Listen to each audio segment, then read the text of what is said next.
नमस्कार दोस्तों, आपका अपने YouTube चैनल वृंदा घर आंगन में स्वागत है। आज मैं आप लोगों के लिए बहुत ही सुंदर शिव जी की कथा लेकर आई हूँ। अगर यह कहानी आप लोगों को पसंद आए तो प्लीज़ मेरे चैनल को सब्सक्राइब कीजिए, वीडियो को लाइक कीजिए और दोस्तों के साथ शेयर कीजिए। हरे हरे महादेव। एक जंगल था।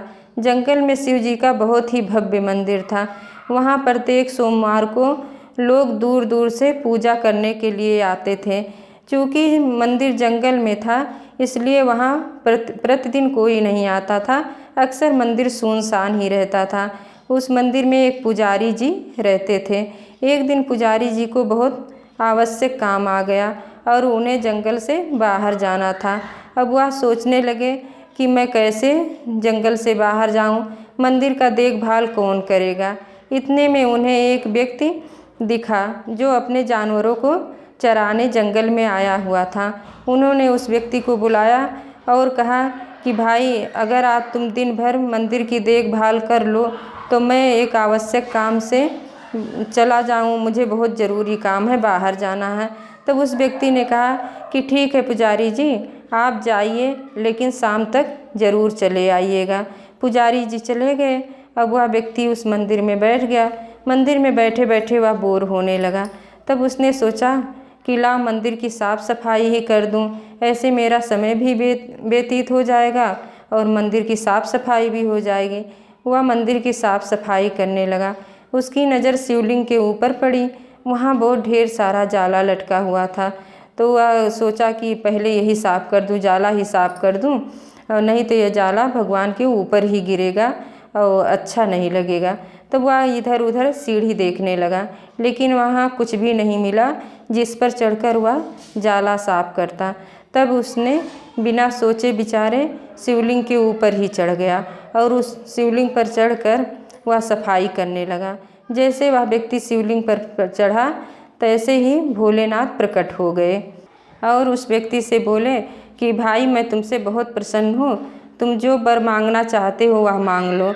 तब वह व्यक्ति बोला कि आप कौन हैं? मैंने आपका यह रूप फोटो में देखा हूँ, गले में सर्प, कान में बिच्छू, हाथ में त्रिशूल और डमरू, कहीं आप भोलेनाथ तो नहीं हैं? तब भोलेनाथ ने कहा कि तुम जो समझो मैं वही हूँ, लेकिन मैं तुमसे बहुत प्रसन्न हूँ, तुम जो वर चाहो वह मांग लो। तब वह व्यक्ति कहा कि भोलेनाथ, आप क्यों मुझे वर देना चाहते हो? मैं तो कभी आपकी पूजा नहीं की, न जल चढ़ाया, न बेलपत्र चढ़ाया। मैं तो अपने इन्हीं जानवरों में लगा रहता हूँ, इन्हीं को खिलाने पिलाने में और अपने घर के काम काज में, तो आप मुझे क्यों वर दे रहे हैं? तो वह व्यक्ति तब भोलेनाथ ने कहा कि नहीं, मैं तुमसे प्रसन्न हूँ, तुम जो मांगना चाहते हो वह मांग लो। अरे तुम तो अपने आप को ही मुझे समर्पित कर दिए, तो फिर यह जो है पूजन सामग्री क्या मायने रखती है? तब वह व्यक्ति बोला कि भोलेनाथ, अगर आप मुझसे प्रसन्न हैं तो मुझे मेरी मृत्यु के बाद मोक्ष दीजिए। भोलेनाथ ने कहा तथास्तु, और यह कहकर भोलेनाथ वहाँ से अंतर्ध्यान हो गए। इतने में पुजारी जी भी आ गए और वह व्यक्ति अपने घर चला गया। जब उसकी मृत्यु हुई तो उसे मोक्ष मिला। तो मेरे प्यारे भाई बहनों, भोलेनाथ जी पूजन सामग्री के भूखे नहीं होते हैं, वह तो भूखे होते हैं हमारे भाव, भक्ति भाव के, श्रद्धा भाव के।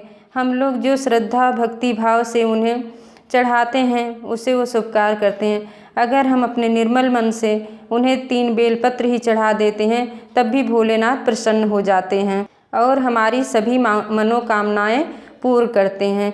तो हे भोलेनाथ, हे भोले भंडारी, आपसे प्रार्थना है कि आप हम सभी के कष्ट को दूर कीजिए और अपनी कृपा दृष्टि हम सब पर बनाए रखिए। बोलो भोलेनाथ की जय।